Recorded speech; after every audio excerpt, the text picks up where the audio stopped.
Hello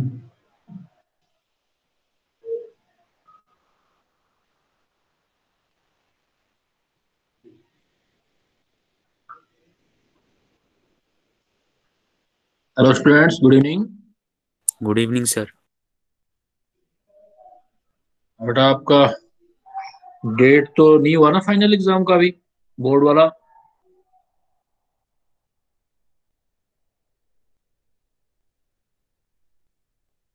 आज कुछ announce तो हुआ नहीं, जनवरी फरवरी वाला ना? आवाज आ रही है बेटा मेरी? सर जनवरी और फरवरी में तो नहीं होगा ना? हाँ, फरवरी में नहीं।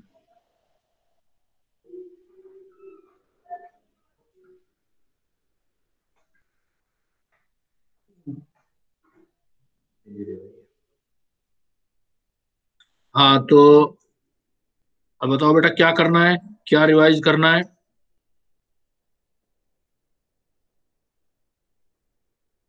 क्या करना चाहते हो आप? कुछ बता रहे हो या अपनी तरफ से रिवाइज करा दूं मैं? सर रेडियो एक्टिविटी करवा दीजिए एक बार। आवाज धीरे कैसे आ रही है आज बेटा आप लोगों की?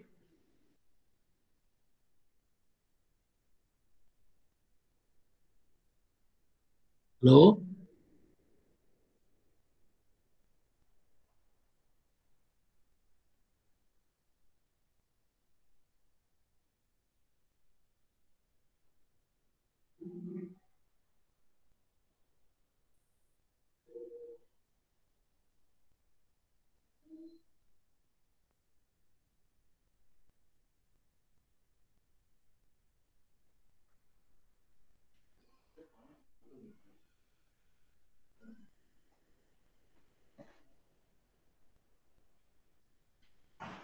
हाँ हेलो। बेटा मैं ये पूछ रहा हूँ कि आप टॉपिक बताएंगे या मैं अपनी तरफ से रिवाइज करा दूं कुछ?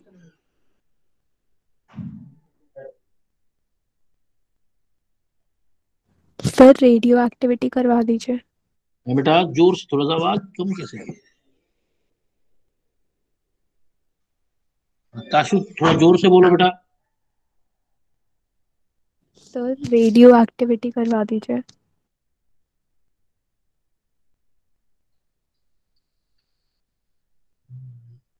Sir radio activity. ये आवाज कम क्यों आ रही है? बच्चों की आवाज मेरे पास कम पहुंच रही है, क्या रीजन है? रोज तो आती है इसमें, आवाज कम क्यों आ रही है मेरे पास? रोज तो मैं इसी भी करता हूँ, चेंज तो नहीं की।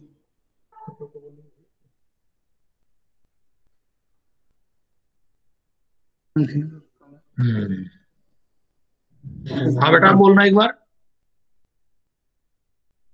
कोई भी स्टूडेंट बोल दो एक बार कुछ।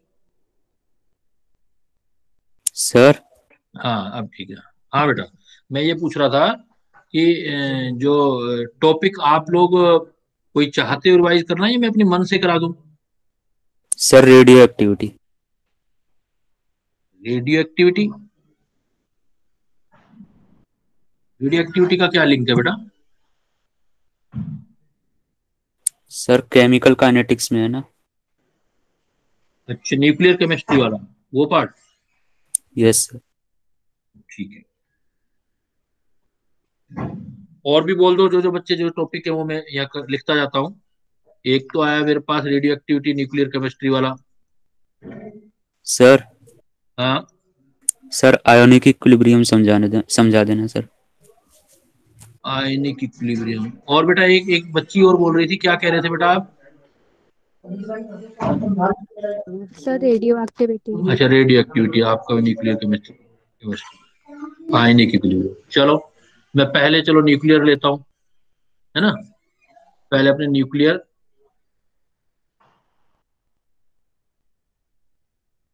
केमिस्ट्री, या आप इसको रेडियो एक्टिविटी बोलते हो, ये आपके फिजिक्स में भी तो, अभी मॉडर्न फिजिक्स में भी तो पढ़ा होगा आप लोगों ने।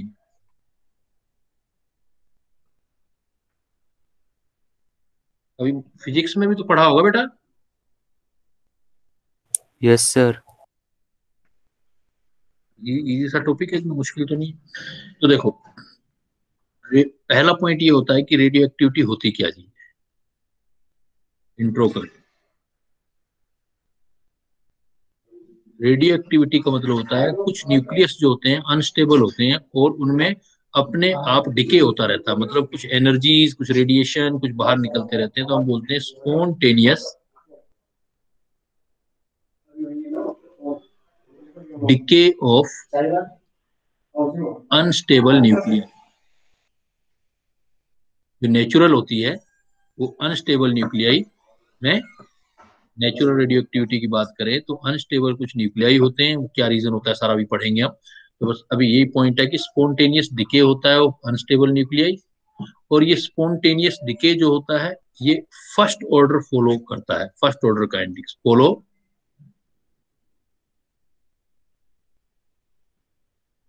फर्स्ट ऑर्डर काइनेटिक्स, ये फर्स्ट ऑर्डर की काइनेटिक्स की फॉलो करता है। बट इसका जो फर्स्ट ऑर्डर काइनेटिक्स है, बट इसका जो कांस्टेंट होता है डिके कांस्टेंट, बट जो डिके कांस्टेंट होता है या ये प्रोसेस जो होता है, but process is not affected by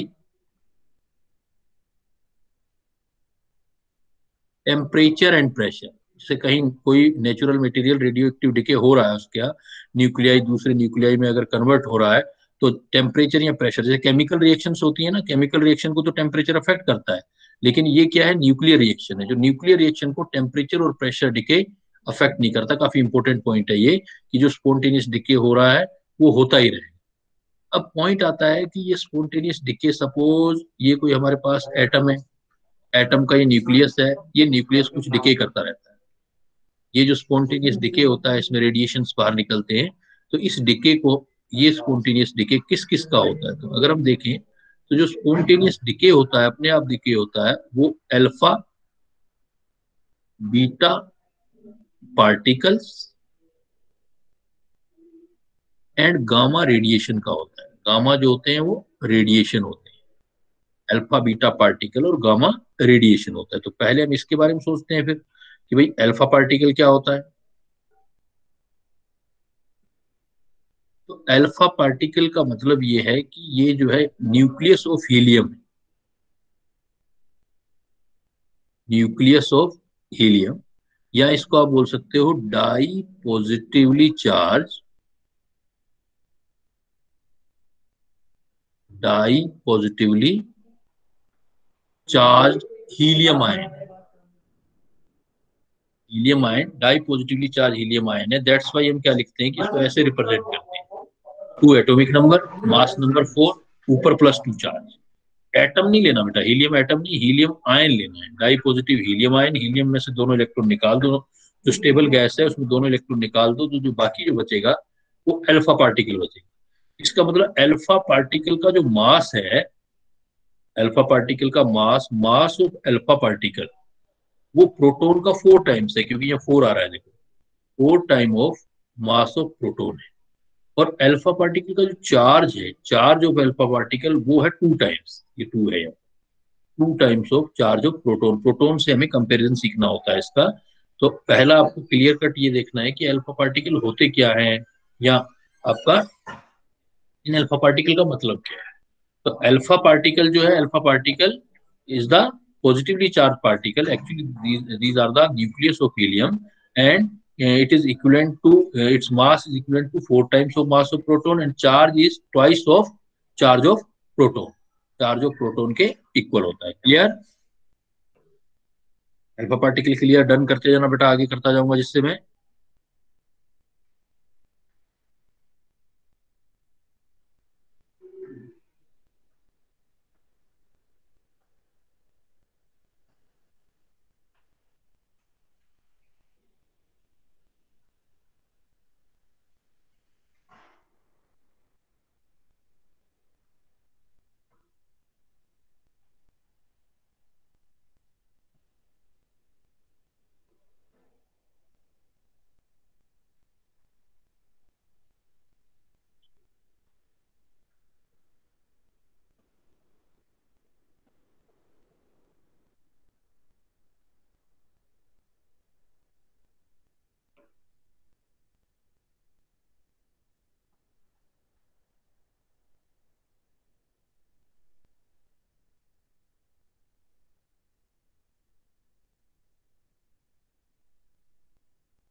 चले बेटा आगे।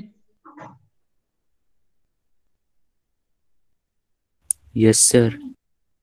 तो अल्फा पार्टिकल क्लियर हो गया कि हमारा ये अल्फा पार्टिकल है। देन देखो फिर बीटा पार्टिकल क्या चीज है। Beta particle just like a electron of nucleus, ये इलेक्ट्रॉन जैसे पार्टिकल होते हैं, बिल्कुल इलेक्ट्रॉन जैसा इलेक्ट्रॉन होता है वैसा ही होता है ये। तो बीटा पार्टिकल, तो बीटा पार्टिकल जो है ये इलेक्ट्रॉन लाइक पार्टिकल है।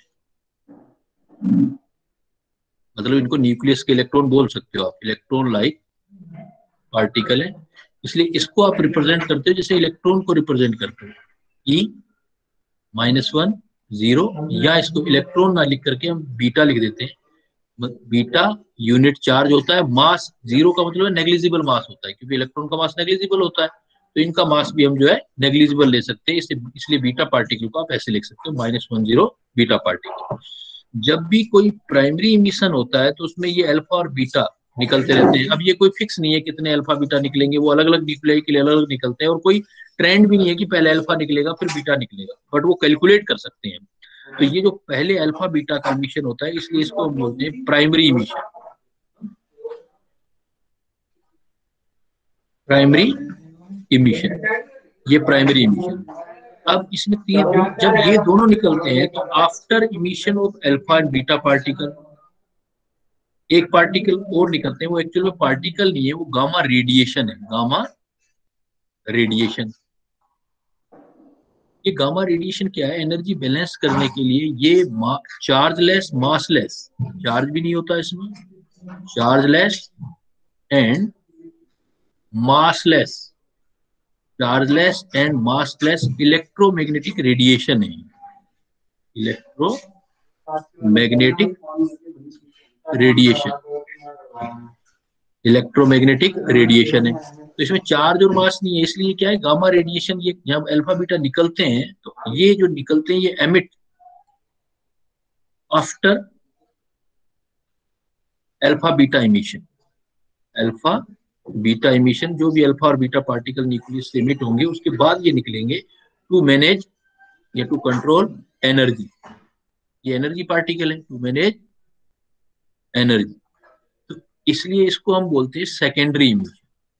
हो भी सकता है नहीं भी हो सकता है, लेकिन जो ये होगा बैलेंस करने के लिए, अगर एनर्जी का बैलेंसिंग जरूरी है तो उसमें हो सकता है, इसलिए इसको बोलते हैं बेटा एनर्जी इमिशन। तो अल्टीमेटली जो आपने ऊपर बोला स्पॉन्टेनियस अपने आप जो डिके होता रहता है, जो प्रेशर टेम्परेचर से भी अफेक्ट नहीं होता, तो वो डिके में जो नेचुरल डिके होगा तो अल्फा बीटा और गामा पार्टिकल निकलते हैं, जिसमें अल्फा बीटा तो मस्ट है, इनमें से निकलेंगे निकलेंगे, that is the primary emission.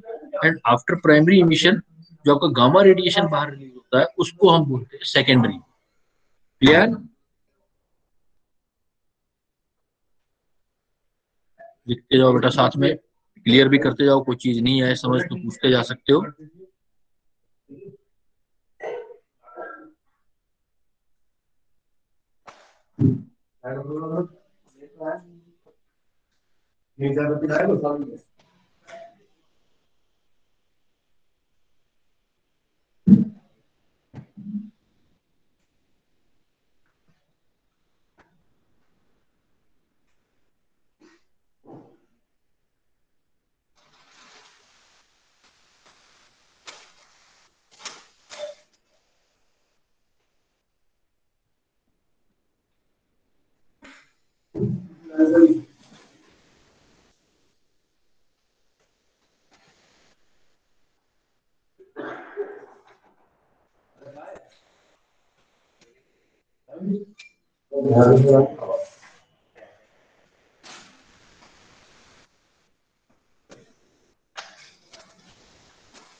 Clear है बेटा? डन करते जाना, मुझे पता लगता जाए जिससे मैं आगे बढ़ता जाऊं।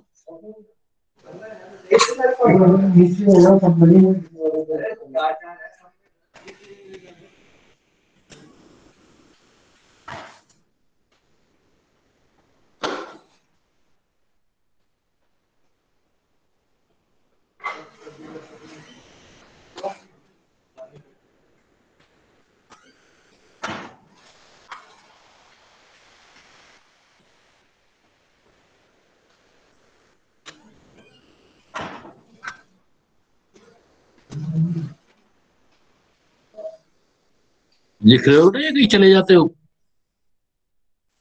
Done sir. अच्छा, तो अल्फा बीटा ये पार्टिकल हो गया। अब हमें ये रीजन ये समझना है कि भाई कोई डिके करता क्यों है, कोई न्यूक्लियस अनस्टेबल क्यों है, causes of instability of nuclei।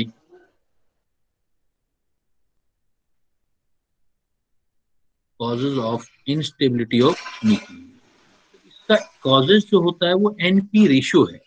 Neutron और प्रोटॉन का रेशियो अगर डिस्टर्ब हो जाता है तो उससे हमारी इंस्टेबिलिटी आती है। एनपी रेशियो क्या है कि अगर एनपी रेशियो 1 से लेके, मतलब जितने न्यूट्रॉन है उतने प्रोटॉन हो, से लेके अप्रोक्सीमेट 1.58 तक रहे, 1 से 1.58 तक रहे, तो ये स्टेबल न्यूक्लियाई हो। मतलब न्यूट्रॉन प्रोटॉन का अप्रोक्सीमेट 1.5 टाइम तक रहता है तो वो स्टेबल न्यूक्लियाई है। अगर ये इससे कम ज्यादा हो गया, n/p इससे कम भी हो गया, 1 से कम हो गया, या न्यूट्रॉन और प्रोटॉन का रेशियो 1.5 से कम हो गया, या 1.58 से ज्यादा हो गया, या बहुत ज्यादा न्यूट्रॉन हो गए, देन दोनों ही केसेस में हम बोलते हैं कि जो न्यूक्लियस होता है, nucleus shows radio activity, unstable हो जाता है, रेडियो एक्टिविटी शो करता है। जैसे आप देखोगे कि रेडियो एक्टिविटी क्यों शो करता है, वो क्या करता है, न्यूट्रॉन से प्रोटॉन में कन्वर्जन स्टार्ट कर देता है, और इससे क्या है, जब तक करता रहता है जब तक उसका रेशो स्टेबल न्यूक्लियाई में नहीं आ जाए। कभी आपने ऑब्जर्व किया है बेटा? देखो, अगर आप पहले वाले एलिमेंट देखो, आप पहले वाले एलिमेंट में प्रोटॉन और न्यूट्रॉन देखो, तो स्टार्टिंग में देखोगे तो जितना प्रोटॉन होगा उतना ही न्यूट्रॉन होगा, तो लाइन जो होगी अभी स्ट्रेट जाएगी ये 20 तक। तो जैसे आप देख सकते हो, ध्यान दो, कभी 6 कार्बन है तो 12 होगा जो स्टेबल न्यूक्लियाई है। तो इसमें क्या हुआ, प्रोटॉन 6 हो गए और न्यूट्रॉन भी 6 हो गए। कार्बन नाइट्रोजन पढ़ते हो, देखो नाइट्रोजन 14 जो स्टेबल है। तो आप देखो जितने प्रोटॉन 7 है, न्यूट्रॉन भी 7 है। पहले तो स्ट्रेट लाइन जाता है, जितना प्रोटॉन इंक्रीज होता है उतना आपका इतना इंक्रीज होता है। फिर आगे चलते चलते आप देखोगे कि यहाँ पर फिर न्यूट्रॉन का नंबर ज्यादा होने लग जाता है। जो भी स्पीसीज आते हैं यहाँ पर 20 एटॉमिक नंबर तक, 20 तक तो कैल्शियम तक तो ऐसा मिलता है, कैल्शियम भी 40। कैल्शियम से आगे चलोगे, जैसे आयरन है, तो आयरन देखो ये एटॉमिक नंबर 23, और ये कितना होता है, मास नंबर 56। तो ये 23 हटा दो तो इसमें आ जाएगा, देखो कितना फर्क आ गया इसमें, एटॉमिक नंबर 26, एटॉमिक नंबर 26, और ये कितना होता है 56। तो ऐसे ही आप जो है आगे देखते जाओगे तो न्यूट्रॉन का नंबर बढ़ने लग जाता है। ये नंबर जहां तक भी बढ़ेगा, ये neutron to proton ratio starting में न्यूट्रॉन प्रोटॉन बराबर है 1 रहेगा, और 1 से 1.58 तक अगर एटम आते हैं, ये एटम आते हैं, तो इनका स्टेबल हम न्यूक्लियाई मानते हैं। यहाँ पर जितने भी न्यूक्लियाई हैं वो स्टेबल है, न्यूक्लियाई स्टेबल ग्राफ में, इसलिए इसको बोलते हैं स्टेबिलिटी जोन। स्टेबिलिटी जोन, यहाँ पर जो न्यूक्लियस होगा स्टेबिलिटी हो। अगर ऊपर चले गए यहाँ पर तो n/p रेशियो, इससे ऊपर कोई एटम आया तो ज्यादा हो जाएगा, वो भी अनस्टेबल हो जाएगा।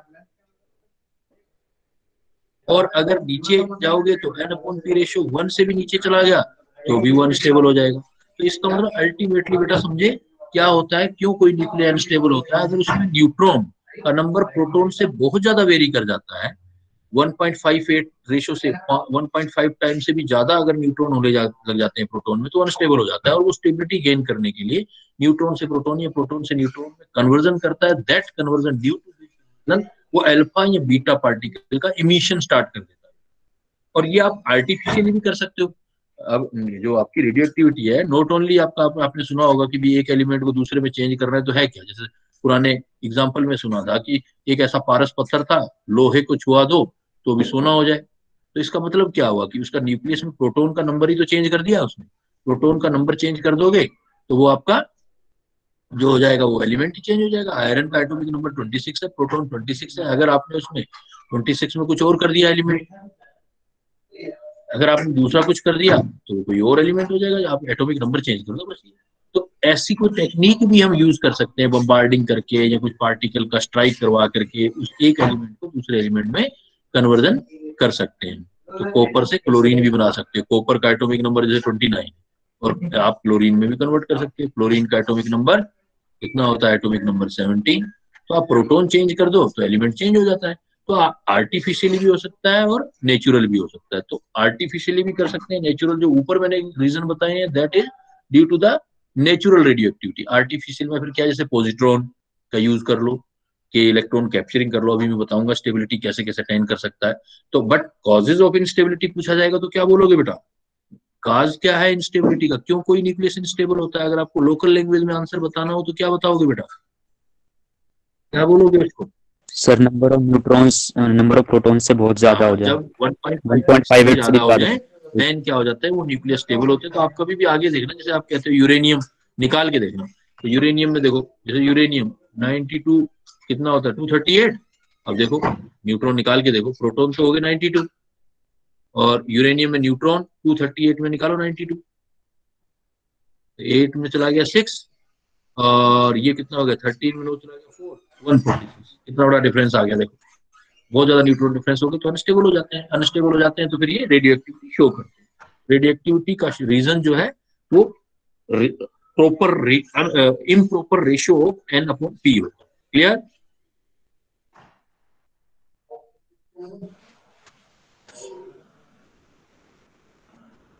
Yes sir.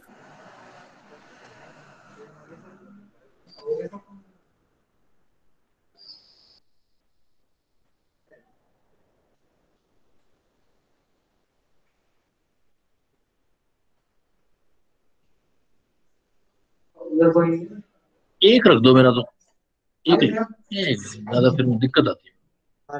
नहीं नहीं, परेशानी होती है।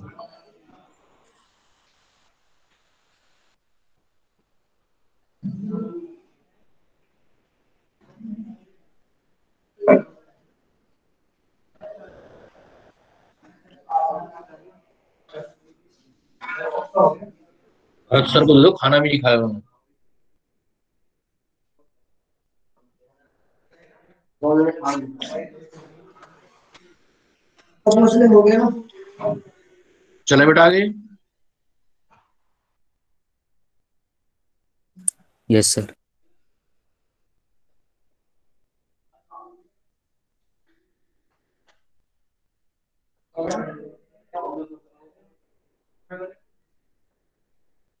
अब देखो, तो इसका मतलब जिनका एनपी रेशो ज्यादा होगा वो अपना एनपी रेशो कम करके स्टेबिलिटी जोन करेगा, और जिसका एनपी रेशो कम होगा तो वो एनपी रेशो बढ़ा करके करेगा। तो ये कैसे कर सकते हैं देखो,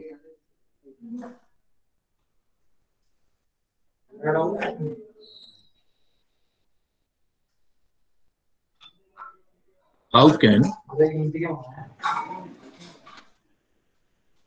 अनस्टेबल न्यूक्लियाई अटेन स्टेबिलिटी?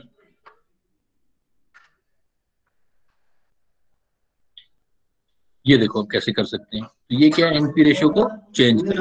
अब ये क्या कर सकते हैं, if case first, if N upon P ratio high है, एनपी रेशियो हाई है, तो वो अपना एनपी रेशियो कम करना चाहेगा। ये कैसे करेगा? तो देखो क्या क्या हो सकता है रीजन, जैसे beta particle emission, beta particle emission. अगर बीटा पार्टिकल इमिशन है तो उसमें क्या होगा कि जब मान लेते हैं ये कोई न्यूक्लियस है, न्यूक्लियस में न्यूट्रॉन प्रोटॉन थे और यहां से बीटा पार्टिकल सपोज बाहर निकले, बीटा पार्टिकल इमिशन हुआ तो देखो बनेगा क्या। देखो न्यूट्रॉन, न्यूट्रॉन को रिप्रेजेंट जो कर सकते हो आप, इसका चार्ज 0 होता है, मास यूनिट होता है। अगर ये एक बीटा पार्टिकल बाहर निकाल रहा है, बीटा पार्टिकल का मतलब -1 बी 0, नेग्लिजिबल चार्ज बाहर जा रहा है।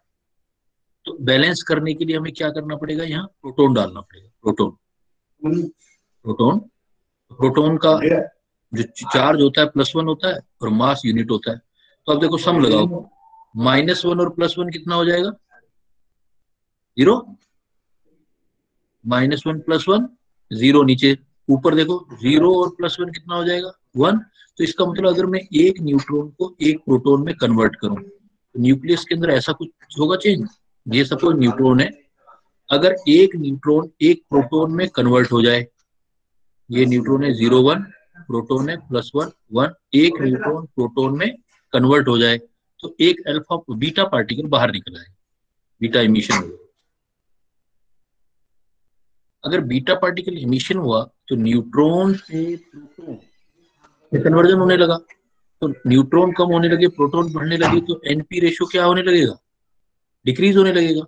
तो जिनका एनपी रेशियो हाई होता है वो क्या करते हैं? They tends to decrease NP ratio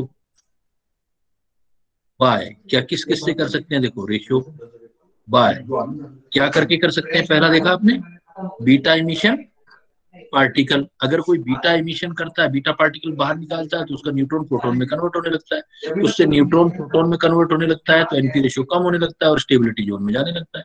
तो तब तक वो ऐसे पार्टिकल को इमिट करता है। तो एक तरीका होगा बीटा इमिशन।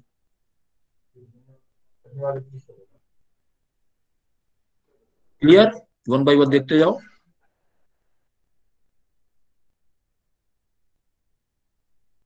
आपने क्या समझना है कि अगर एक बीटा पार्टिकल बाहर निकलता है तो न्यूट्रॉन प्रोटॉन में कन्वर्ट होता है, और न्यूट्रॉन प्रोटॉन के सिंबल ध्यान रखने हैं बेटा। अगर सिंबल क्लियर नहीं हो तो पूछ लेना, मैं बता दूंगा। क्लियर है तो ठीक है।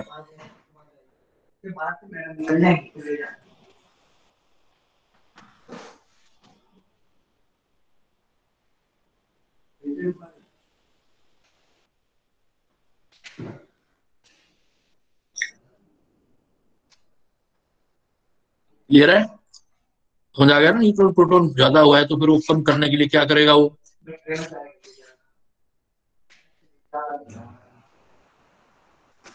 सर सर ये बीटा माइनस एमिशन है ना?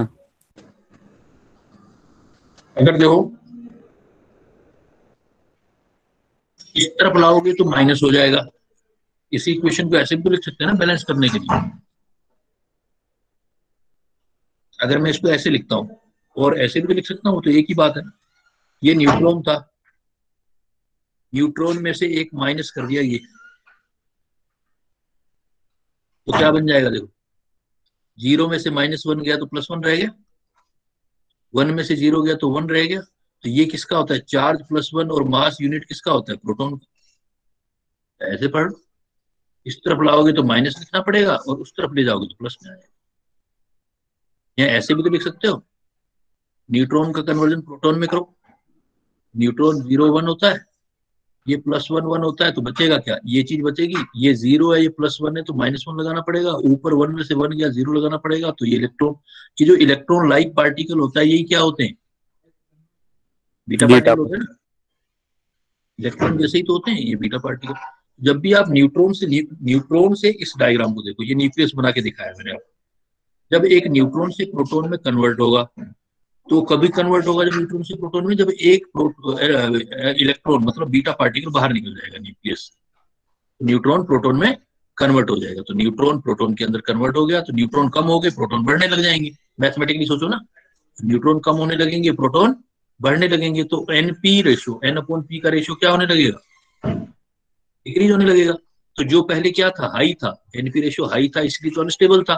तो एनपी रेशियो वापस डाउन होने लगेगा तो स्टेबिलिटी की तरफ आने लगेगा। क्लियर? Yes sir.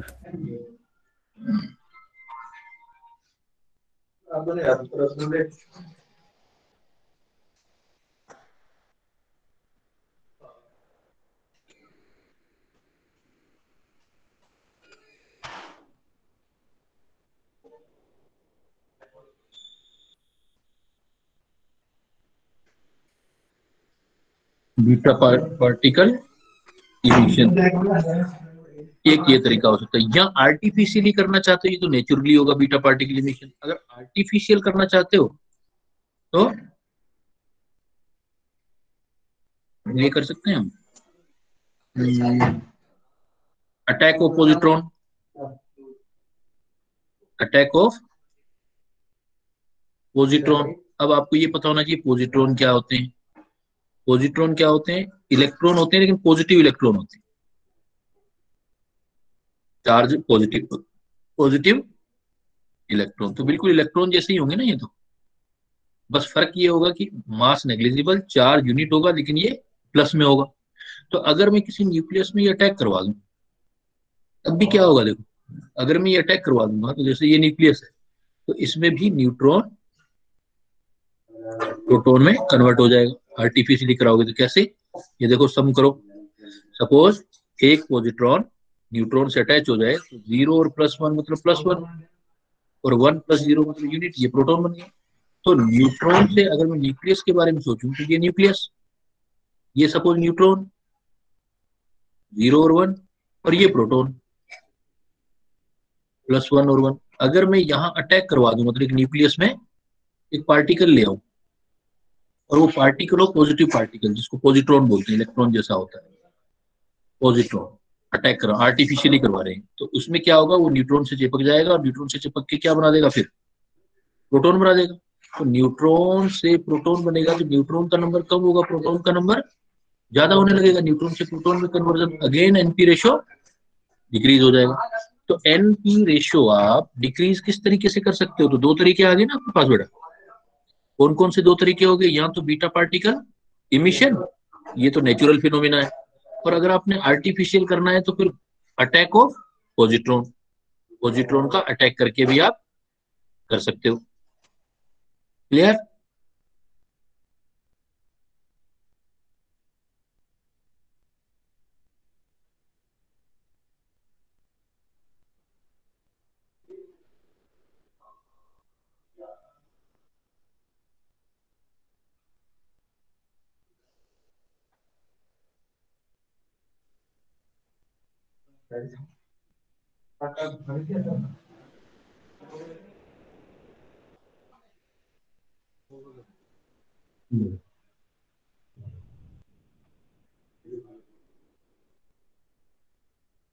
क्लियर है बेटा?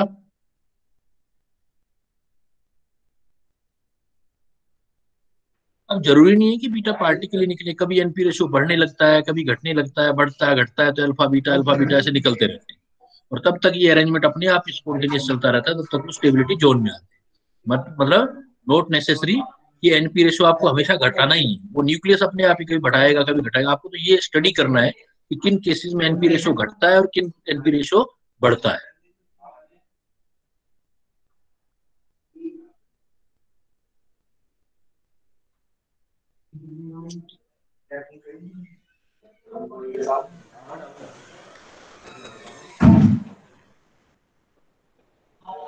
क्लियर है बेटा? चले आगे।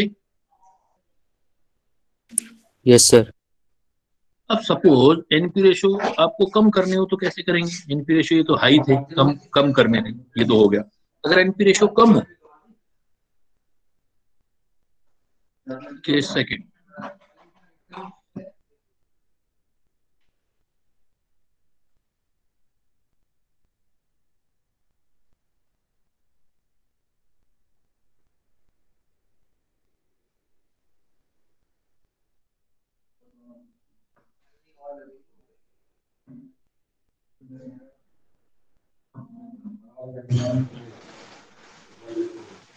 केस सेकंड, कि अगर आपके पास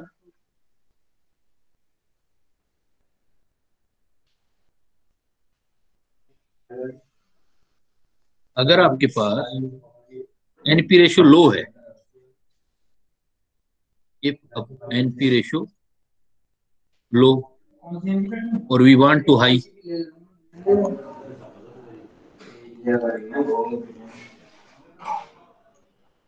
टू मेक हाई, तो कैसे कर सकते हैं? देखो,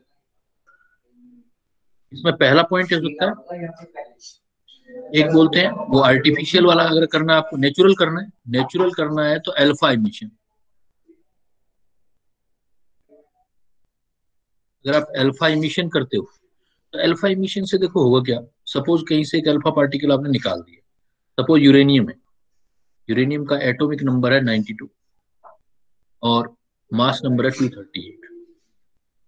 यहाँ पर प्रोटॉन जो है वो 92 है और न्यूट्रॉन देखो कितने हैं 238 में, जैसे अब 92 माइनस कर दो कितना आ गया ये 146। और एनपी रेशियो हमने निकाला इसका, एनपी रेशियो आ गया 146 अपॉन 92। 146 को 92 से हमने डिवाइड किया, 92 आ गया ये, तो कितना रहेगा 68, 73/46। 62 गया तो 4 रह गया ना ये, और ये 5 है ना।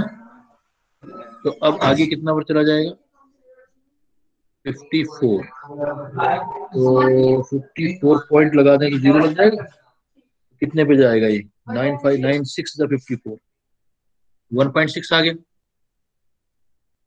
अब हमने इसमें क्या किया, suppose alpha particle is emitted, alpha particle is emitted means ये निकलेगा, तो देखो प्रोटॉन 2 कम हो गया आपके पास तो 90 हो गया, ये थोरियम बन गया 90 बन गया, और मास नंबर देखो 4 कम हो गया 234 हो गया, 234 हो गया। तो यहाँ पर you can see here proton, number of proton is 90, number of neutron 34 में से 90 निकाल दो, कितना कितना होगा 140। 140। तो एनपी रेशियो निकाल के देखो अब वाले केस में, तो एनपी रेशियो 140/90, तो 40/9 हो गया ना, 9 1 9, ये कितना हो गया 550, तो कितना है 9 4 36, 9 5 45, फिर 50, 9 5 45। पहले देखो कितना था 1.6, अब कितना आ गया 1.55। तो अल्फा इमिशन भी क्या कर रहा है, अगर एक अल्फा पार्टिकल निकलता है तो आप you can C from calculation on emission of alpha particle NP ratio increase हो रहा है या डिक्रीज हो रहा है, डिक्रीज। डिक्रीज हो रहा है। और एनपी रेशियो हमने, अगर इसका मतलब एनपी रेशियो लो हो और हमें हाई करना हो एनपी रेशियो, ये तो इसका मतलब हमारा ये भी वही केस आ गया ना, वांट टू मेक हाई, तो हाई थोड़ी कर पा रहे हैं हम, कितना कर पा रहे हैं लो कर रहे हैं हम।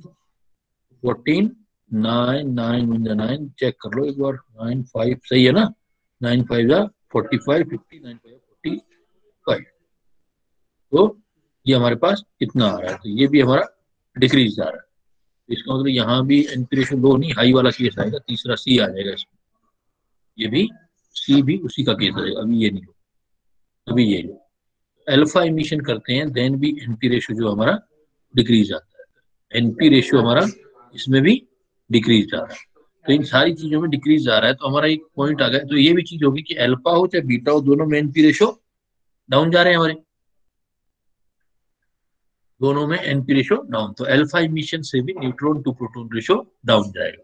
तो पॉजिट्रॉन का अटैक हो चाहे बीटा इमिशन हो अल्फा इमिशन हो, सब में एनपी रेशियो डाउन ही जा रहा है सबके अंदर, में भी डाउन लिखेंगे हम।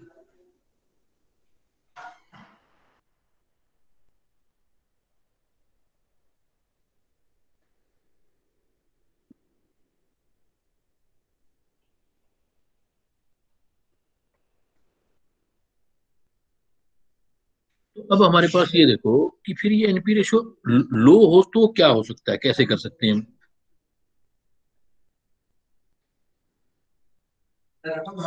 If N upon P ratio low है और हम बढ़ाना चाहते हैं,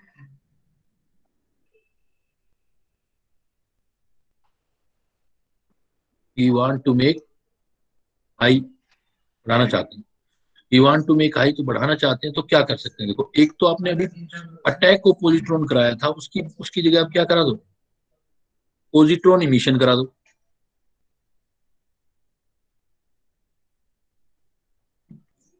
अगर आप पॉजिट्रॉन इमिशन कराओगे, पॉजिट्रॉन बाहर निकलेगा तो क्या बनेगा, देखो पॉजिट्रॉन बाहर निकालना चाहते हो, पॉजिट्रॉन मतलब E+1 0, ये बाहर निकालना चाहते हो तो यहाँ न्यूट्रॉन रखो,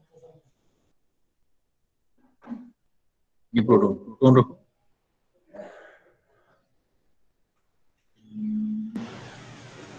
न्यूट्रॉन न्यूट्रॉन न्यूट्रॉन रखो, उसका चार्ज होता नहीं, मास यूनिट होता है प्रोटॉन, इधर रखो, प्रोटॉन होता है +1। इसका मतलब अगर पॉजिट्रॉन इमिशन हो जाए तो आप देखो, आप एनपी रेशो चेक कर रहे हो, वो कब हो सकता है, जब प्रोटॉन न्यूट्रॉन में कन्वर्ट हो। अगर प्रोटॉन न्यूट्रॉन में कन्वर्ट होगा तो इसका मतलब प्रोटॉन कम होने लगेंगे, न्यूट्रॉन इंक्रीज होने लगेंगे, तो N/P रेशो इंक्रीज होने लगेगा। तो एनपी रेशो बढ़ाना हो, प्रोटॉन को न्यूट्रॉन में कन्वर्ट करना हो, तो किसके थ्रू कर सकते हो आप, पॉजिट्रॉन इमिशन से। अगर पॉजिट्रॉन इमिट होने लग जाए जो है न्यूक्लियस बहुत सारे पार्टिकल, ये सारा क्या होगा, आर्टिफिशियली होगा। जब बम्बार्ड करवाएंगे तो वहां पोजीशन बन सकती है, पॉजिट्रॉन इमिशन हो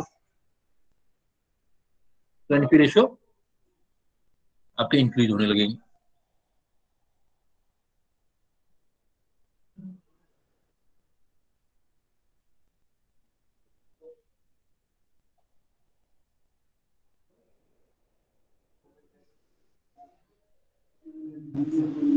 क्लियर?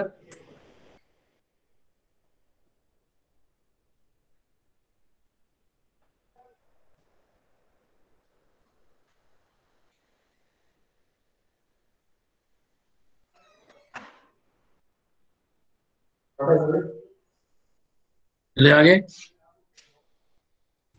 Yes sir. तो अल्टीमेटली हम देखें, एनपी रेशियो अगर हमें कम है और बढ़ाना है तो या तो पॉजिट्रॉन इमिशन कर सकते हो, एक आर्टिफिशियल और टेक्निक यूज की जाती है जिसको हम बोलते हैं के शेल इलेक्ट्रॉन कैप्चर, के शेल इलेक्ट्रॉन कैप्चरिंग या कैप्चर। इसका मतलब ये होता है कि ये न्यूक्लियस है, न्यूक्लियस के जो सबसे पास वाला शेल होता है उसको कौन सा शेल बोलते हो आप, के शेल। आगे वाला शेल एल शेल, के एल एम एन 11th में सोचो। अगर ये इलेक्ट्रॉन, यहाँ वाला इलेक्ट्रॉन अगर न्यूक्लियस एब्जॉर्ब कर ले तो इसको बोलते हैं के शेल इलेक्ट्रॉन कैप्चर। अगर ये इलेक्ट्रॉन कैप्चरिंग हो जाए, अगर इलेक्ट्रॉन कैप्चरिंग हो जाएगी तब भी यही प्रोसेस होगा कि प्रोटॉन न्यूट्रॉन में कन्वर्ट हो जाएगा। कैसे, देखो प्रोटॉन है P, चार्ज है +1, मास है यूनिट, अगर वो इलेक्ट्रॉन को एब्जॉर्ब कर ले तो न्यूट्रॉन में कन्वर्ट हो जाएगा, प्रोटॉन से अगेन न्यूट्रॉन में कन्वर्ट हो गया। तो प्रोटॉन से न्यूट्रॉन में कन्वर्ट होना, तो एनपी रेशो इंक्रीज हो जाएगा। तो अल्टीमेटली देखते हो जो आर्टिफिशियल जो फिनोमिना है उससे एनपी रेशो डाउन जाते हैं। ये नेचुरल फिनोमिना जो आपने देखा था, बीटा पार्टिकल इमिशन या अल्फा पार्टिकल इमिशन, इससे न्यूट्रॉन और प्रोटॉन डाउन जाते हैं। लेकिन आप अगर ऐसा कराना चाहते हो, न्यूट्रॉन टू प्रोटॉन रेशो को इंक्रीज करना चाहते हो, neutron to proton ratio increase अगर होता है तो उसका तरीका है पॉजिट्रॉन इमिशन करना या कैश इलेक्ट्रॉन कैप्चरिंग करना। कैश इलेक्ट्रॉन कैप्चरिंग से भी ऐसे होता है। अल्फा पार्टिकल से डायरेक्टली हम देख चुके हैं 92, एक ये भी तो होता है 92 यूरेनियम 235, इसमें भी देखते हैं तो 2 प्रोटॉन आते हैं 92, न्यूट्रॉन निकाल लो 235 92, ये 3 4 143 143, इधर आ जाओ, न्यूट्रॉन टू प्रोटॉन रेशियो 143/92 कितना आ रहा है, देखो 143, 92 की वैल्यू आ गई 1, ये 151, ये कितने में चला जाएगा, 0 आ गया 510, 9 5 जा 49, 6 जा 52, 9 5 जा 45, 5 2 जा 10, 6, ये आ गया 0, 11 में 6 6 5 11, 50, फिर आ गया 1.55, और एक अल्फा पार्टिकल माइनस कर दो, ये 231, ये 90, अगर 231 और 90 है तो ये माइनस करो, कैलकुलेटिव ही है, देखो 113 हो गए 4 141, 141 को फिर हम 90 से करें, 9 से कर लेते हैं एक बार। 9 वरना 9 आ गया, कितना होगा 9 से 55। ये तो कोई मतलब वाली बात, वही किया जो ऊपर वाला वो वाली चीज। तो आपके पास अल्टीमेटली देखो क्या हुआ कि अल्टीमेटली एनपी रेशियो आप अगर इंक्रीज करना चाहते हो या डिक्रीज करना चाहते हो तो आपके पास different way. Alpha particle beta particle से एनपी रेशियो डिक्रीज होगा और पॉजिट्रॉन इमिशन के सेल कैप्चरिंग से एनपी रेशियो इंक्रीज होगा। क्लियर?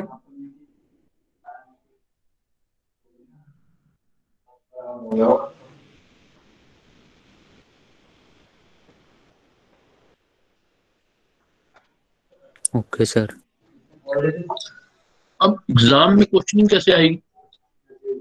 पॉइंट आता है उस पर, एक आधा क्वेश्चन आता ही है देखो हर एग्जाम में। तो इसमें देखो अगर आपको एग्जाम में जो क्वेश्चन आती है, कैलकुलेशन ऑफ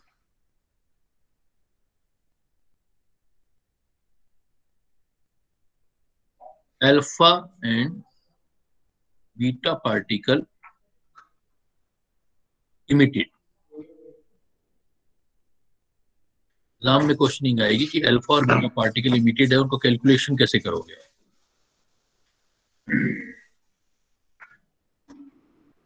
तो जब भी आपके पास अल्फा बीटा पार्टिकल आए तो आपने एक चीज ध्यान रखनी है कि पहले फर्स्ट ऑफ ऑल हिंट ध्यान रखना,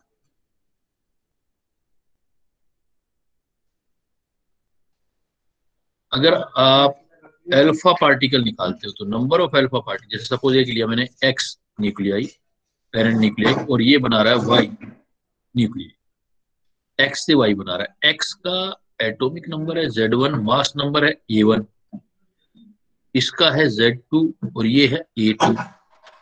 ये तो क्लियर कट पता है कि जब आपके पास एक भी अल्फा पार्टिकल निकलेगा तो एक अल्फा पार्टिकल निकलेगा तो मास नंबर में 4 का डाउन आएगा, और इसके अंदर Z1 के अंदर जो नंबर आएगा वो आपका 2 का नंबर आएगा। तो number of alpha particle immediate निकालना हो मुझे, तो मैं ये लिख सकता हूँ कि A1 minus A2 by 4। A1 minus A2 जितने डिफरेंस आएगा मास नंबर का, एक इसको डिफरेंस कर रहा है, ये जो कर रहा है A1 वो कर रहा है mass number of parent nuclei,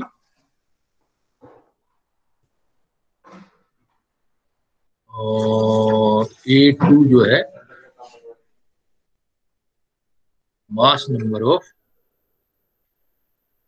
daughter nuclei.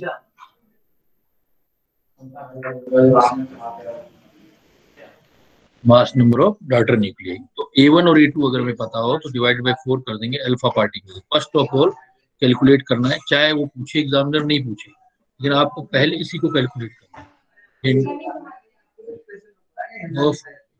First of all hint देना है आपको, फर्स्ट ऑफ ऑल कैलकुलेट करना है, calculate number of alpha particle, number of alpha particle count करना। कई बार तो एग्जाम में डायरेक्ट फार्मूला ही पूछा है, पहले आपको हमेशा नंबर ऑफ अल्फा पार्टिकल निकालना, नंबर ऑफ अल्फा पार्टिकल। इसके बाद आपको बीटा पार्टिकल निकालना है। देखो बीटा पार्टिकल जब निकालते हो तो उसमें अल्फा पार्टिकल का यूज करना है। जैसे एक्स से वाई बना रहे हो, यहाँ एटॉमिक नंबर Z1 है, एटॉमिक नंबर Z2 है, ये A1 है, ये A2 है। तो हमें ये पता है कि अगर एक बीटा पार्टिकल निकलता है Z,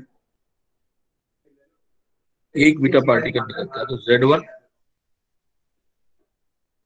मास नंबर पे तो आपका बीटा पार्टिकल क्या था, मास तो नेग्लिजिबल है, मास पर तो फर्क पड़ नहीं रहा। तो बीटा पार्टिकल आपका निकलेगा तो क्या निकालोगे कि Z1, जैसे ये एक निकला आपका Z1, Z का फर्क बीटा अल्फा दोनों से पड़ेगा, तो Z1 में अल्फा भी निकला है और बीटा। देखो अगर आपका बीटा पार्टिकल निकला तो Z2 इज इक्वल टू कर दो, Z2 is equal to Z1 में से जो माइनस हो जाएगा वो अल्फा पार्टिकल, देखो अल्फा पार्टिकल 2He4 होता है, मतलब ये जो 2 है यहाँ पर 2 का डाउन हो जाएगा, तो 2 जितने नंबर ऑफ अल्फा पार्टिकल है उतने डाउन हो जाएंगे। एक अल्फा पार्टिकल है 2 का डाउन जाएगा, 2 है तो 4 का जाएगा ऐसे। और प्लस जो होगा जितना बीटा पार्टिकल है वो ऐड होगा, क्योंकि बीटा पार्टिकल -1 है, तो माइनस और -1 होकर के नंबर ऑफ बीटा पार्टिकल हो जाएगा। तो आपके पास नंबर ऑफ बीटा पार्टिकल निकालना है तो पहले आपको हमेशा अल्फा पार्टिकल निकालने पड़ेंगे, फिर बीटा पार्टिकल निकालोगे। तो नंबर ऑफ बीटा पार्टिकल का formula, number of beta particle is equal to Z2 minus Z1 plus 2n। फिर n अल्फा का जो है ऊपर वाला A1 A2 फार्मूला यूज करना है। तो जब भी आपको अल्फा और बीटा का कैलकुलेशन पूछे तो आपको अल्फा तो निकालना पहले, नंबर ऑफ अल्फा पार्टिकल पहले निकाल लेना, क्योंकि बीटा निकालने के लिए भी जरूरत पड़ेगी। बीटा में कैसे निकालोगे, एक बीटा पार्टिकल निकालोगे तो एक बीटा पार्टिकल निकालोगे या एक अल्फा पार्टिकल निकालोगे तो दोनों का ही फर्क पड़ता है जेड पर। मास नंबर 2 कम होता है अल्फा पार्टिकल निकलने से और बीटा पार्टिकल से एक बढ़ता है। तो अल्फा और बीटा दोनों ही आपने निकालने, इसलिए फार्मूला ये यूज करना है आपको। नंबर ऑफ बीटा पार्टिकल निकालना हो तो Z2 minus Z1 plus 2n alpha, Z2 minus Z1, और यहाँ पर A1 माइनस A2 लेना है क्योंकि Z2 यहाँ पर बड़ा होगा। Z2 minus Z1 plus 2n alpha, ये यूज करना है बीटा पार्टिकल, अल्फा में ये यूज करना।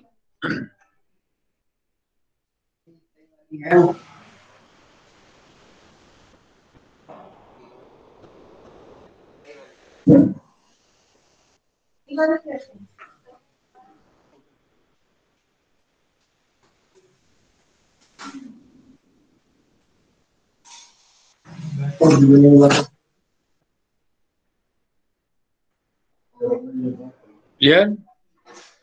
अल्फा बीटा की कैलकुलेशन पर बेटा जनरली आपका मेन के एग्जाम में क्वेश्चन आता है, और उस मेन के एग्जाम में क्वेश्चन में ध्यान रखना है कि जब भी निकालना हो पहले अल्फा पार्टिकल निकालना है फिर बीटा, और फार्मूले याद करने A1 minus A2 4 Z2 minus Z1 plus 2n। फिर मैं आपको क्वेश्चन के लिए प्रैक्टिस के लिए भी डाल दूंगा, तो वहां से आप प्रैक्टिस भी कर लेना कैसे कैसे निकालते हैं।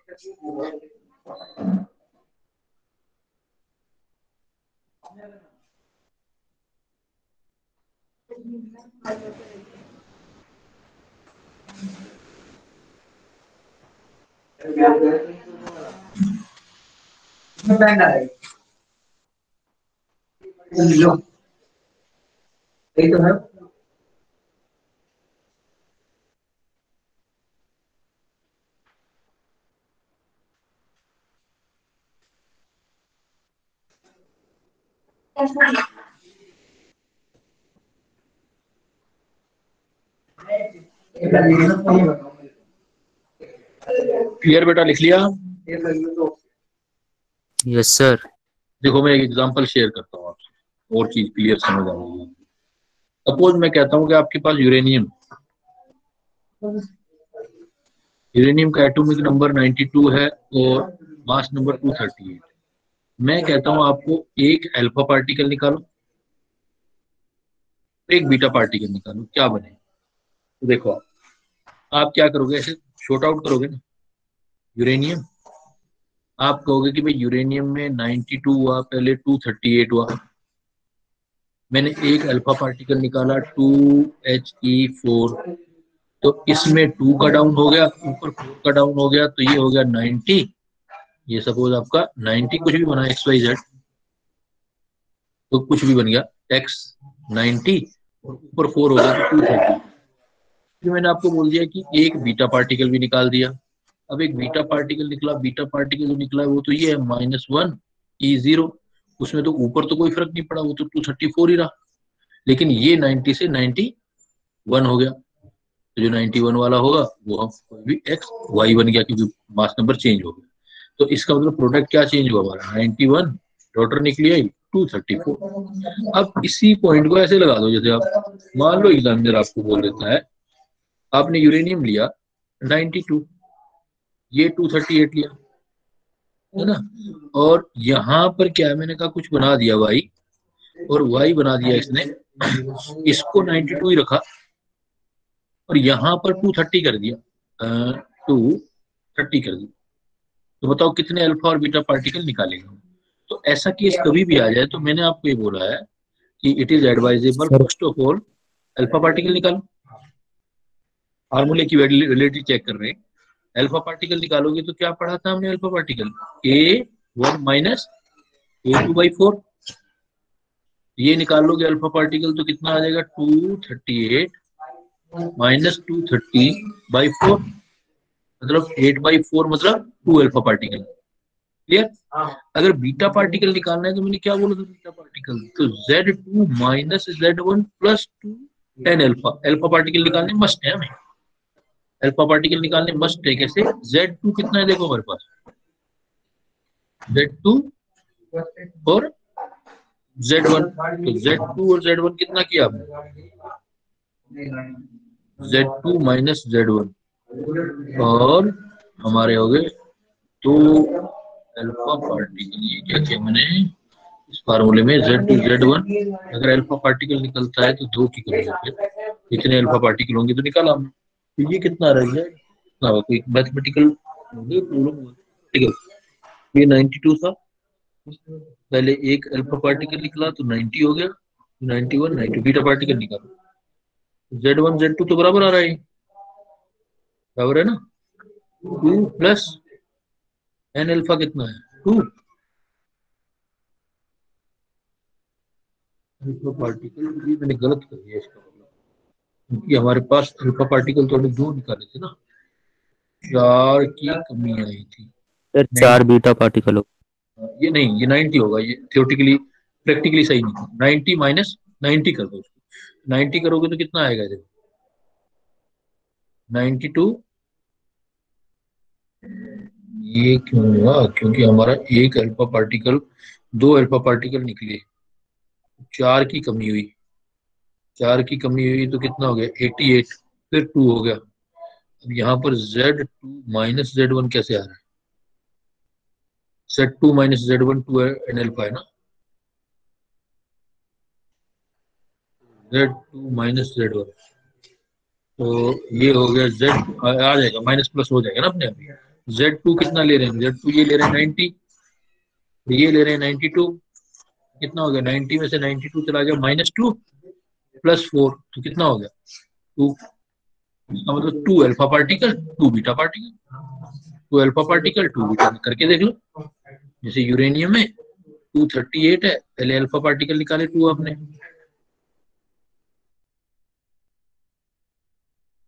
ऐसे 2 निकाले तो ये यूरेनियम जो भी था XYZ 238 में 230 रह गया। अब इसमें तो बीटा पार्टिकल निकाल दिए, और 92 में भी 2 निकल गए, 4 चला गया तो 88 हो गया।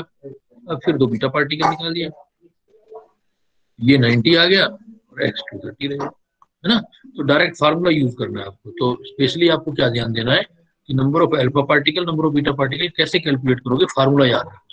A1 माइनस A2/4, पहले नंबर ऑफ अल्फा पार्टिकल निकालने और बीटा निकालने, तो Z2 minus Z1 plus 2 N, तो अपने आप प्लस माइनस होकर अरेंज हो जाए, 2 अल्फा और 2 बीटा। क्लियर। Yes sir. फार्मूले को मेमोराइज करना है और इसी पे मेन के अंदर सीधा क्वेश्चन आएगा, सीधा आपका कैलकुलेशन पूछा कितने अल्फा कितने बीटा निकले, लेकिन स्टेप्स ध्यान रखना। अब चलो कोई भी न्यूक्लियस अपनी स्टेबिलिटी एनपी रेशियो को दोबारा मैनेज करके और अरेंज कर लेता है। अब इसमें आपको लिखनी है न्यूक्लियर रिएक्शन। जब भी आप न्यूक्लियर रिएक्शन लिखो तो कैसे लिखोगे, वो आप मैनेज करोगे, जितना भी मैनेज लिखना है, जो भी आपको रिएक्शन दिया हुआ है उसमें क्या होगा कि ऐसे एक्स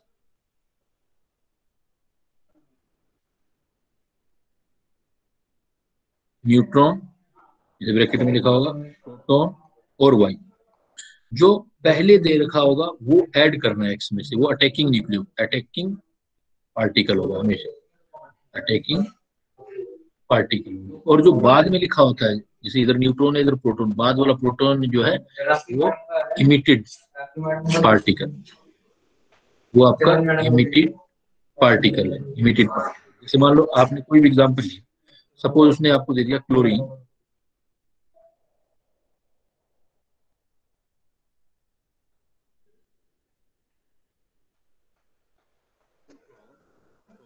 वाई बताओ क्या बनेगा, क्वेश्चन मार्क लगा दिया वाई, तो आप क्या करोगे, क्लोरीन जो भी दे रखा हो 1737 दे दिया, लिखोगे क्लोरीन 37, न्यूट्रॉन मतलब पहले वाला ऐड करना है, न्यूट्रॉन ऐड करना है, और बाद वाला प्रोटॉन बना देना, जितने भी प्रोटॉन दे रखे हैं, जैसे एक दे रखा है तो एक बना देना, बाकी जो है चेक करके बना लेना कितना है। तो देखो 1 चला गया, टोटल 17 था, तो ये 16 आ जाएगा, बिकॉज 1 और 16 ये 17 हो गया, और 16 होता है सल्फर का।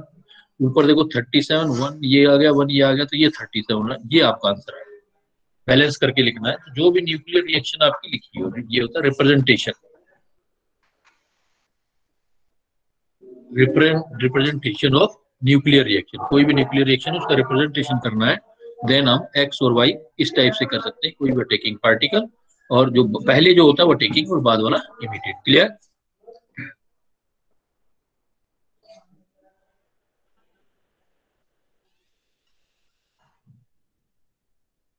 अब बेटा इस पॉइंट को जाके जोड़ते हैं हम न्यूक्लियर केमिस्ट्री से, क्योंकि उसी के पार्ट में हम पढ़ते हैं इसको। अब हम जोड़ते हैं इसको न्यूक्लियर केमिस्ट्री वाले पार्ट से। ये तो एक्चुअली फिजिक्स का पार्ट हो गया एक तरह से।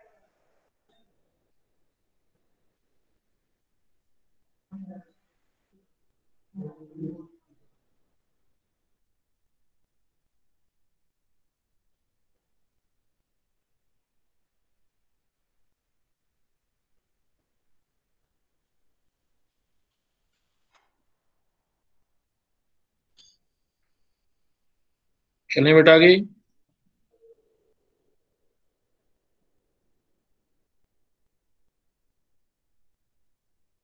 मैं आपको इसका एक डीपीपी में शेयर कर दूंगा, नेक्स्ट क्लास जब भी आए तो उसको सोल्व करके आना, और उसका मैं सॉल्यूशन कराऊंगा। तो आज तैयार हो गया, आउटलाइन आज तैयार होगी, उस दिन क्या है आपकी प्रॉब्लम शॉर्ट आउट हो जाएगी, प्रॉब्लम सोल्व कर लोगे उस दिन आप, डाउट डिस्कशन भी हो जाएगा फिर।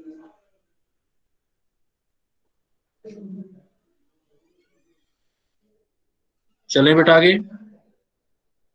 Yes sir. अब आता है आपको इसको केमिस्ट्री से जोड़ते हैं। तो मैंने जैसे बोला न्यूक्लियर केमिस्ट्री का काइनेटिक्स क्या है।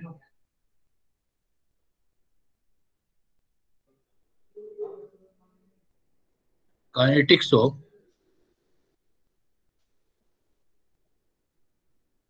Radio activity. मैंने आपको पहले ही बोला कि रेडियो एक्टिविटी जो फॉलो करता है, इट्स ओवे first order kinetics.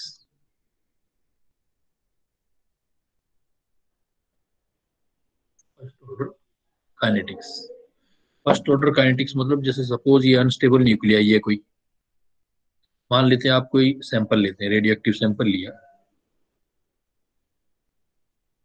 Radio active sample. अब रेडियो एक्टिव सैंपल में बहुत सारे रेडियो एक्टिव एटम होंगे, सब अपने न्यूक्लियाई को डिके कर रहे होंगे। तो हम ले लेते हैं कि भाई इनिशियल नंबर ऑफ न्यूक्लियाई कितना हमारे पास, सपोज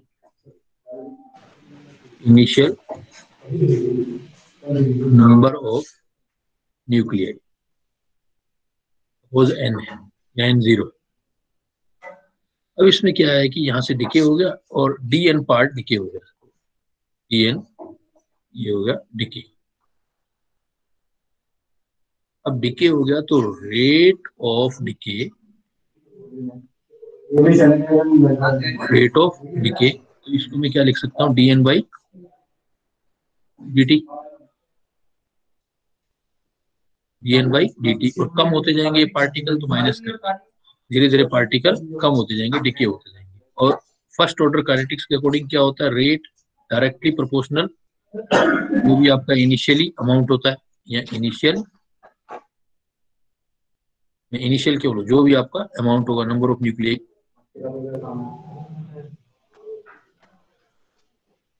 तो मैं क्या लिख सकता हूँ, D N by D T directly proportional and जो भी टी टाइम पर न्यूक्लियाई जितने ही बचे हैं, क्योंकि हर टाइम पे अलग अलग आएंगे, D N upon D T upon N. तो इसको आप सोल्व करो, डी एन अपॉन एन, कोई कांस्टेंट लगाते हैं, या के नहीं लिख सकते बेटा, क्योंकि ये केमिकल रिएक्शन है, न्यूक्लियर रिएक्शन है, कुछ और लिखते हैं, lambda dt, D N upon N lambda dt। अब इंटीग्रेट कर दो, जो मान लो टाइम लिया जितना भी आपने, t इज इक्वल टू 0 से t टाइम तक कितना डिके होता गया, तो हमारे पास ये आ जाएगा natural log N is equal to lambda T plus constant. Solution ये आ गया, natural log N minus lambda T plus constant आ गया। इसको सॉल्यूशन कर लो, इफ सी की लिमिट लगा दो। लिमिट कैसे निकालोगे? If T is equal to zero, जिस टाइम पे अभी रिएक्शन स्टार्ट ही हुई थी, T is equal to zero, तो उस पर तो एन जो टी था आपका, लेमडा एन टी जो ले रहे हो आप, एन जो होगा या एन टी बोल रहे हो आप, तो लेमडा एन टी जो भी है, लेमडा एन टी जो हमारे पास होगा वो तो जीरो होगा, तो ये एन जीरो होगा। इनिशियल जो एन जीरो थे हमारे पास ये, तो मैं क्या बोल सकता हूँ, जब if T is equal to zero then हमारे पास E is equal to zero लेते हैं तो लोग एन की वैल्यू निकालते हैं, एन इज इक्वल टू हो जाएगा एन जीरो। तो natural log N is equal to minus lambda T की वैल्यू जीरो प्लस सी, तो सी की वैल्यू कितनी आ गई मेरे पास, नेचुरल लॉग एन जीरो हो गया ये, L N zero, N N zero लेना पड़ेगा, तो सी की वैल्यू पुट कर देते हैं।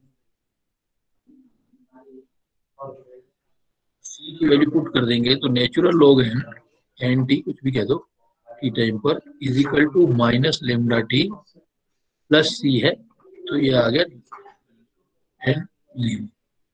तो इसको मैं क्या लिख सकता हूँ, लेमडा टी की टर्म में लिखूं तो minus N S N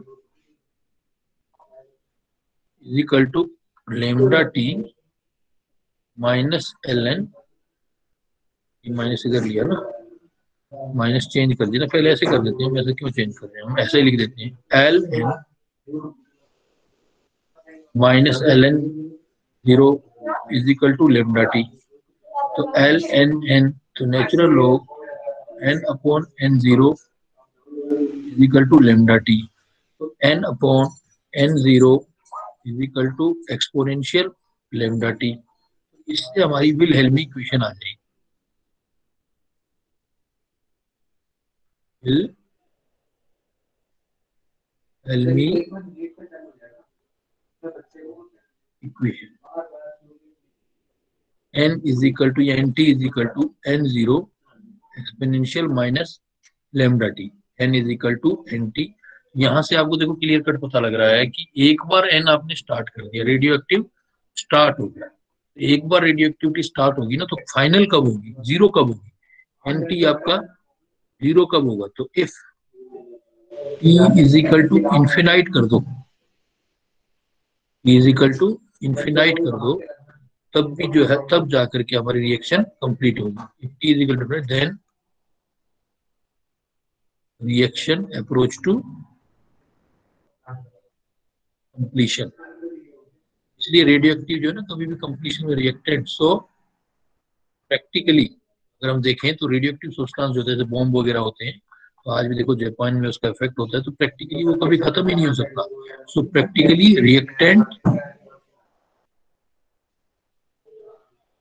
can not, practically reactant can not completely consume,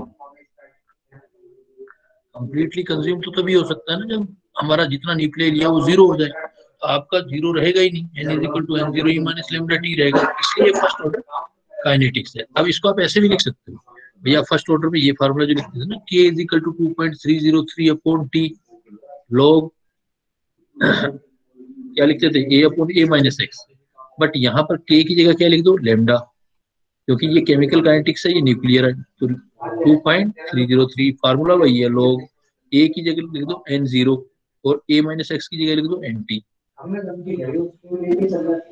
ये फार्मूला था। Lambda is equal to 2.303 upon T log N zero upon N T, या ये वाला फार्मूला एक ही बात है बेटा, तो दोनों से ये फर्स्ट ऑर्डर काइनेटिक्स को फॉलो कर रहा है।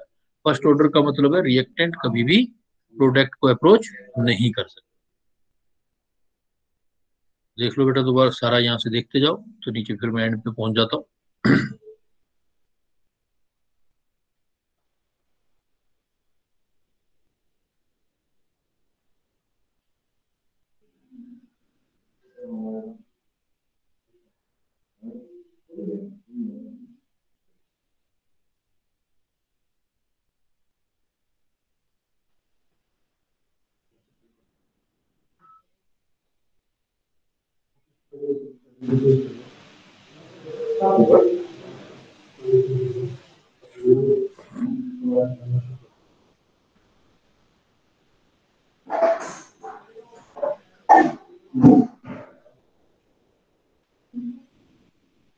हो गया सर। ये फर्स्ट ऑर्डर काइनेटिक्स को फॉलो करता है। फर्स्ट ऑर्डर काइनेटिक्स को फॉलो करता है तो उसका पॉइंट वही आएगा। देखो इसकी जो हाफ लाइफ होगी, हाफ लाइफ जो होती है वो क्या फार्मूला निकालते थे फर्स्ट ऑर्डर में?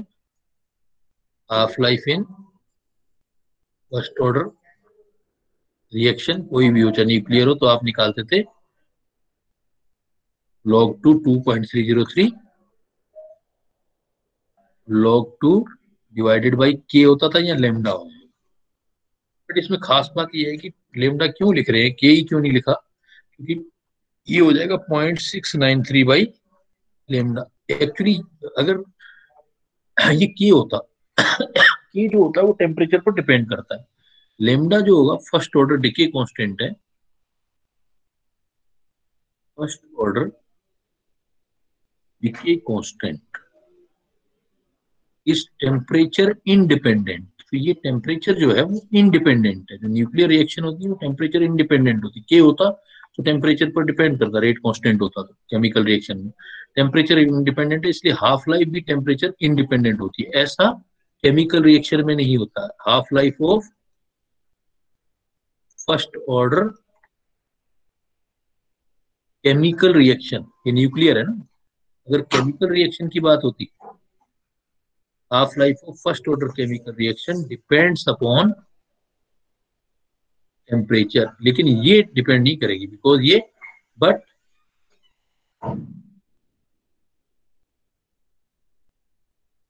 But half life of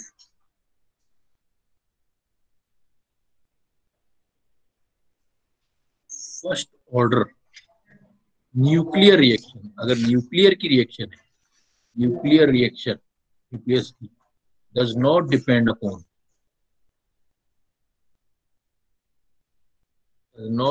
upon temperature. यहाँ टेम्परेचर पर फर्क नहीं पड़ेगा, ये टेम्परेचर या प्रेशर से इफेक्ट नहीं होगा। ऐसे एवरेज लाइफ निकालोगे, एवरेज लाइफ जो होती है 1/λ होती है। 1/λ तो ये वैल्यू पुट कर दो, देखो टी एवरेज 1/λ, और लेमडा की जगह रख दो 0.693 बाई हाफ लाइफ, तो 1.4 के आसपास हाफ लाइफ पे आ जाएगी। तो एवरेज लाइफ जो है हाफ लाइफ से ज्यादा होती है। रिएक्शन होने का एवरेज जो है time, average time half life से ज्यादा होता है, 1.4 टाइम होता है। सारे आपके क्वेश्चन बनेंगे, सारी क्वेश्चनिंग होगी।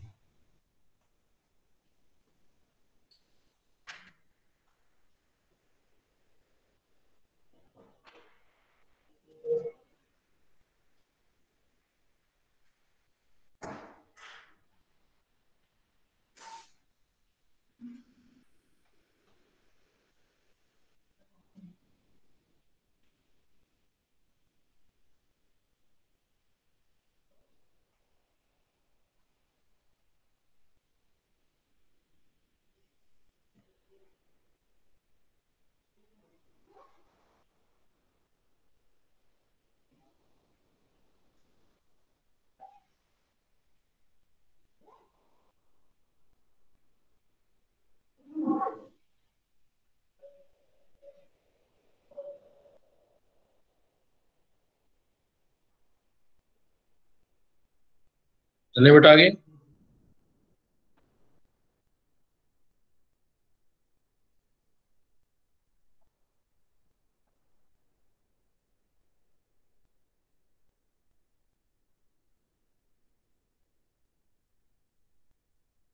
Yes sir.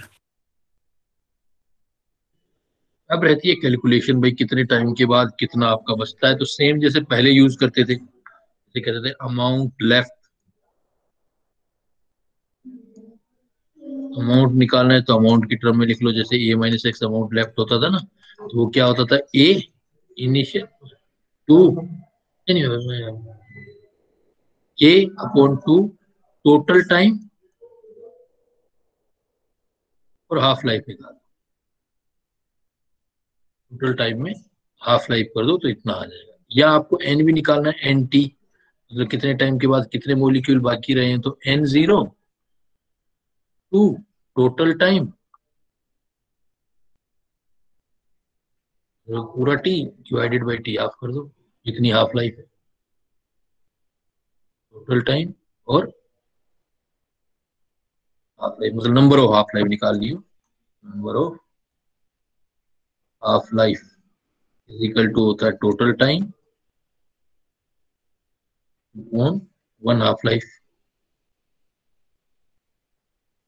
ये कितना हो जाएगा, टोटल टाइम टी और हाफ लाइफ एन लिख दे। तो आप ऐसे भी लिख सकते हो N T is equal to N zero to की पावर एन।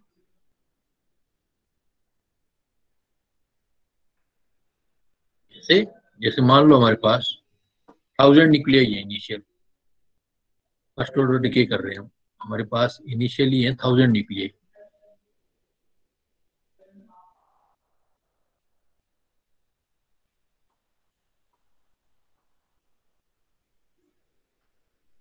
अगर हमारे पास स्टार्टिंग में